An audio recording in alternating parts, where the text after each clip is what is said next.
Assalamualaikum warahmatullahi wabarakatuh. Jumpa lagi dengan saya. Jadi ini adalah video di mana saya akan meluruskan mengenai sesuatu yang viral, yang mana jika sesuatu itu salah ya, tapi kalau nggak salah ya nggak usah saya luruskan. Jadi di channel saya ini mulai akan saya kasih konten seputar hal yang viral itu apa, manakala itu dikhawatirkan bisa merusak atau menggoncang masyarakat awam, itu saya akan luruskan. Nah, untuk akhir-akhir ini yang viral, ya mungkin nggak viral-viral banget ya, tapi ini cukup menyinggung buat santri ya, terutama santri, itu mengenai pernyataan kitab Ta'limul Muta'alim itu adalah kitab yang konyol, ditulis oleh pengarang yang konyol, dan dipelajari oleh orang-orang yang konyol. Justru pendapat ini saya nggak setuju banget ya, karena saya termasuk orang yang mendalami kitab Ta'limul Muta'alim. Itu kitab yang saya jadikan kitab akhlak di pondok saya dulu. Dari kelas 1 MTS sampai kelas 3 MTS itu saya akhlaknya pakai kitab Ta'limul Muta'alim. Sehingga saya akan mengontor pendapat ini ya.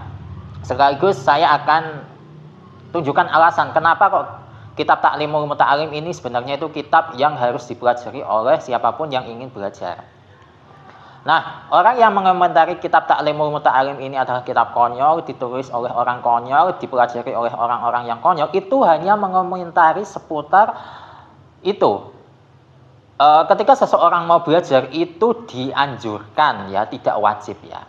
Dianjurkan untuk wudhu terlebih dahulu. Dia hanya mengomentari bagian ini saja. Sehingga dari sini saya akan menunjukkan bahwa kenapa kok dalam Islam itu ada anjuran ketika mau belajar ataupun ibadah yang lain juga semestinya ya. Ibadah yang bukan wajib pun demikian ya. Kenapa kok Islam itu menganjurkan untuk wudhu atau bersuci dulu sebelum belajar? Saya akan tunjukkan alasannya. Namun sebelum itu, sebelum saya mengutarakan pendapat saya, yang ini juga masuk akal nanti ya pendapatnya. Tapi pendapat ini itu nggak ada di kitab, cuman akan saya tunjukkan alasannya.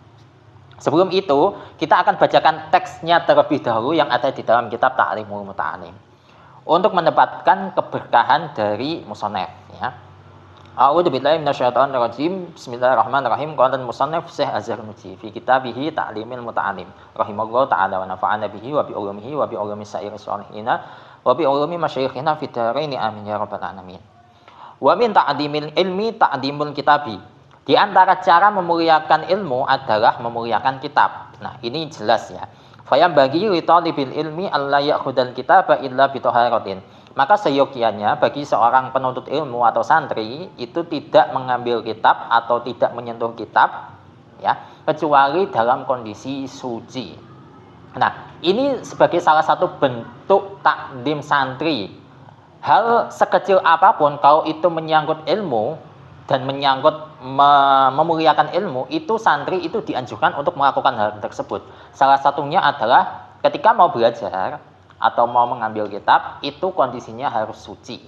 Nah, wa hukiya an Syekh al-Imam Syamsul A'immati al-Harwani annahu qala. Di sini ada kisah dari Syekh Imam Syamsul A'immah, mataharinya para imam, yaitu Syekh al-Harwani. Beliau mengatakan, "Intamaniltu hadal ilma bita'dimi." Sungguh saya memperoleh ilmu ini itu dengan cara mengagungkan. Fa inni ma akhadtu al-kagida illa bitoharoti. Sesungguhnya saya tidak mengambil al-kagid. Al-kagid itu ya lembaran-lembaran kertas untuk belajar ya, kecuali dalam kondisi suci. Wa annal imama Syamsul A'immati Asy-Syarkhosi kana mabtunan wa kana yukarriru fi lailatin. Dan sesungguhnya Imam Syarkhasi ya, sebagai mataharinya para imam, itu beliau punya penyakit perut yang beliau itu menyebabkan yukarir, mengulang-ulang atau ya mengulang-ulangi terus filailatin, di malam hari, maksudnya mengulang-ulangi bersuci ya. Fatawad doa fi tilkal lailati sab'a asyarata marratan. Beliau itu sampai wudhu sebanyak 17 kali di malam tersebut ya. Li'annahu kana la yukariru illa bitoharoti. Karena sesungguhnya beliau itu tidak mentikor. Oh, maksudnya mentikor di sini itu belajar ya.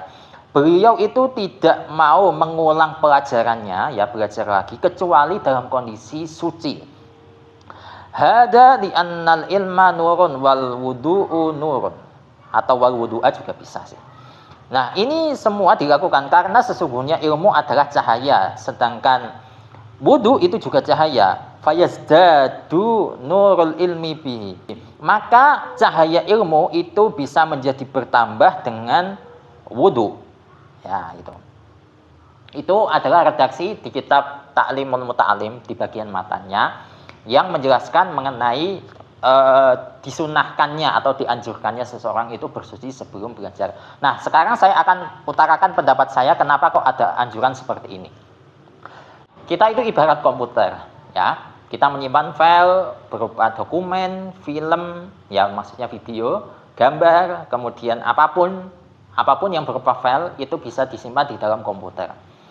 Nah, kalau di dalam komputer ini tidak ada antivirus, maka file-file tadi akan berpotensi hilang.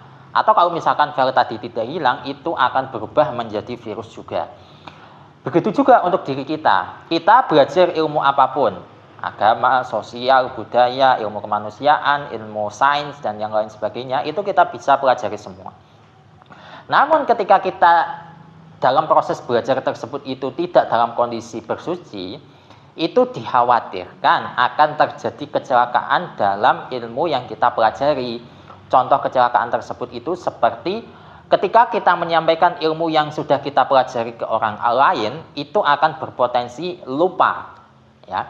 Atau kalau misalkan tidak lupa, itu akan berpotensi yang kita pelajari itu ada kesalahan atau kepleset. Ya, saya nggak menyinggung seseorang siapapun yang dia sudah belajar, kemudian yang disampaikan kepada umat itu salah. Itu bisa saja karena dulu ketika belajar itu kondisinya itu tidak bersuci. Nah, itu ada hal seperti itu yang dikhawatirkan, sehingga dalam Islam itu dianjurkan wudhu dulu atau bersuci dulu sebelum belajar. Nah, antara wudhu serta antivirus ini ada persamaan, ya. Komputer itu bendanya itu nyata, secara fisik itu bisa kita lihat. Tapi kalau antivirus itu bendanya itu enggak secara nyata ada, melainkan antivirus ini secara hukum tertanam di dalam komputer. Begitu juga untuk belajar, ya. Belajar ini konteksnya itu lebih rumit. Belajar ilmu yang kita pelajari itu ya enggak bisa kita lihat secara kasat mata, ya. Kan nggak mungkin ketika kita belajar kemudian ada huruf yang masuk ke dalam kotak kita, bisa kita lihat, oh hurufnya itu ada yang masuk ke dalam pikiran, kan enggak. Ya, secara hukum kalau kita belajar itu ada yang masuk ke dalam tubuh kita. Nah, begitu juga untuk wudhu. Wudhu ini merubah status seseorang secara hukum dari yang asalnya dia itu punya hadas berubah menjadi suci. Ini juga statusnya itu secara hukmiyah, tidak bisa kita lihat secara kasat mata. Nah, sehingga dari sini ada persamaan antara antivirus dengan wudhu tadi, yang mana keduanya itu punya peran untuk menyucikan. Yang antivirus itu untuk membersihkan virus, sedangkan untuk wudhu itu bisa membersihkan status orang tadi yang awalnya punya hadas berubah menjadi suci. Terus alasan yang kedua, kenapa kok kita dianjurkan untuk bersuci dulu sebelum kita belajar? Nah, anjuran berwudu ini tentu datang dari Nabi kita Muhammad SAW, yang mana beliau itu adalah Tabibul Ummah, dokter dari semua umat manusia, ya. Nah, ketika dokter itu menyarankan ada resep ini, kalau pengen ini, tentu kita sebagai orang yang tidak mengerti atau orang awam itu akan secara sukarela menerima saran dari tabib tadi atau dokter tadi, apalagi dokternya ini Rasulullah SAW. Ya, cuman kalau saya mengorek, ini ada rahasia kenapa kok dianjurkan untuk berwudu. Jadi ada sebuah hadis qudsi yang menyatakan bahwa di situ firman Allah kepada Nabi Musa, Musa, kalau misalkan ada datang sesuatu bala atau apapun yang tidak mengenakkan datang kepadamu, sedangkan engkau itu tidak dalam kondisi bersuci atau tidak dalam kondisi berwudu, maka jangan salahkan siapa-siapa kecuali dirimu sendiri. Ada sebuah hadis qudsi seperti itu. Nah, sehingga dari hadis qudsi ini, kemudian para sahabat, khususnya itu Bilal bin Rabah, ya, beliau itu punya amalan untuk dawamul wudu, ya. Jadi menjaga agar status beliau itu punya wudu terus menerus. Dan itulah yang menyebabkan, ya, kenapa suara terompah beliau itu terdengar sebelum beliau itu wafat. Nah, dari penjelasan tadi kita bisa tahu bahwa dengan wudhu itu akan menjaga orang tadi dari mara bahaya karena firman Allah tadi. Kemudian yang kedua, dari wudhu itu kita bisa meniru meniru sifat Allah. Maksudnya itu kita tidak meniru statusnya sebagai Tuhan, ya, tapi ada beberapa asmaul husna yang mana sifat-sifat Allah ini bisa ditiru oleh makhluknya. Di antaranya itu adalah Allah punya sifat tohir, suci. Nah, dari sini ketika seorang hamba itu meniru sifat suci alias dia itu menjaga kesuciannya terus-menerus, ya, maka ini akan membuat Allah itu senang karena Allah itu zat yang suci dan menyukai orang-orang yang selalu menjaga kesucian, ya. Allah itu adalah zat yang tohir dan wa yuhibbul mutatahhirin. Kan ayat Qur'annya seperti itu. Nah, mungkin pendapat yang kedua ini itu nggak bisa ya menyadarkan orang-orang yang sudah tercetak status, ngapain kita belajar sambil wudhu?